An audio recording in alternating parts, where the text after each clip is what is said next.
To speak today at the annual scholarship ceremony, and thank you for awarding Scholarship of Excellence in Yaron's name. This ceremony is truly close to my heart, as I was involved in the founding and running of the PRAS program many years ago, as I worked at Telfed from September 2000 until December 2007. I am the proud mom of the Chitiz 5, Yaron, Daniel, Dovi, Yaeli, and Yaroni, Hashem Yinkom Damo. And a proud Savta Debbie to Amichai, Yedidia, Halel, Erel, Yuval, Adam, and Shaya, and Bezrat Hashem in another day or two. Another one is on the way.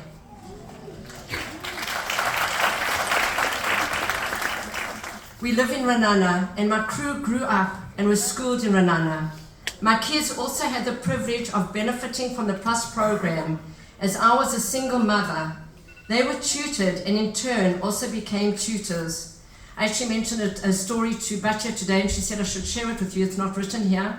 When my mom died in February of 2007, all the family came to stay by me, and Yaeli had a PRAS student then, Leora Frolinger, who lived in the same building and who was shorter of bed.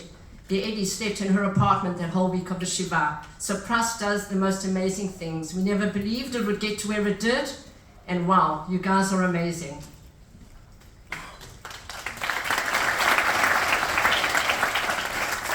So you were all invited to be here on a Friday morning to get your scholarships. The day of the week when I presume most of you are not working and could have chosen to go to the beach, shopping or whatever.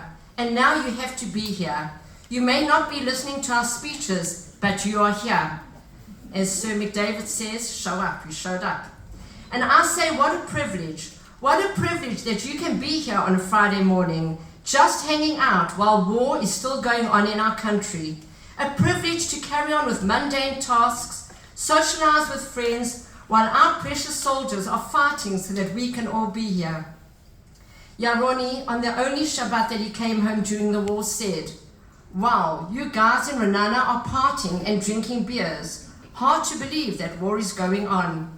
That was Yaroni, a truly special person who loved life and enjoyed every moment.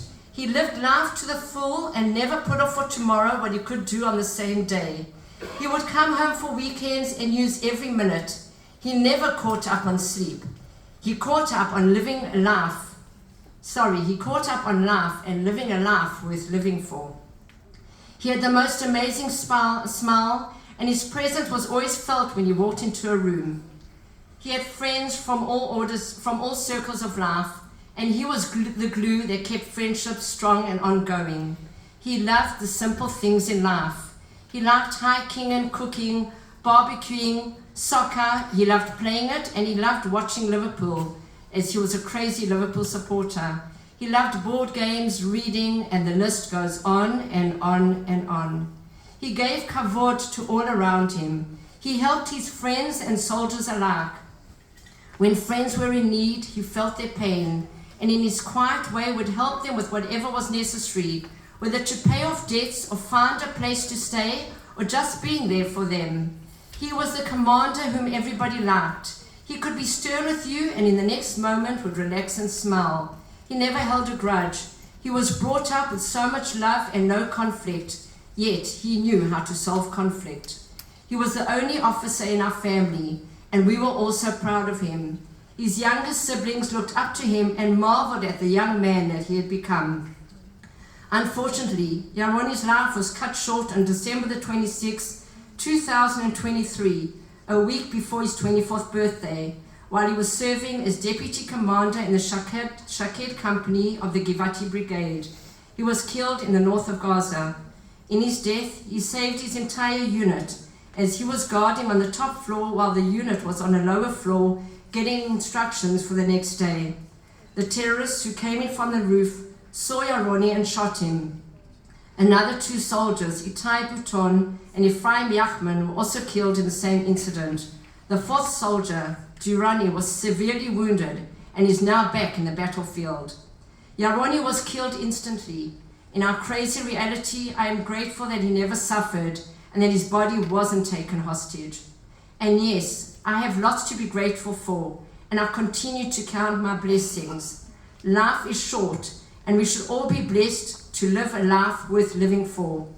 In his final letter to the family, Yaron wrote, "What a special, surreal country.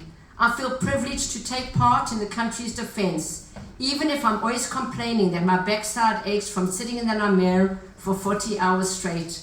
I feel that I'm part of the history of the state of Israel that is now being written. Mom, Dad, Doron, Dandan, Dovi, and Yaeli, thank you. Thank you for raising me on Kiddush Hashem, loving kindness, and love of the land. It is all thanks to you and to your credit. If you weren't the crazy family that you are, who educated me and never gave up on me, and raised me with values and the love of the land, I wouldn't be where I am now. I feel proud to go in and fight Hamas under the banner of the Chitiz family and of Am Yisrael. Thank you for everything. You're a family that the state of Israel can be proud of." His letter ended with Am Yisrael Chai, and my speeches always end with Am Yisrael Chai.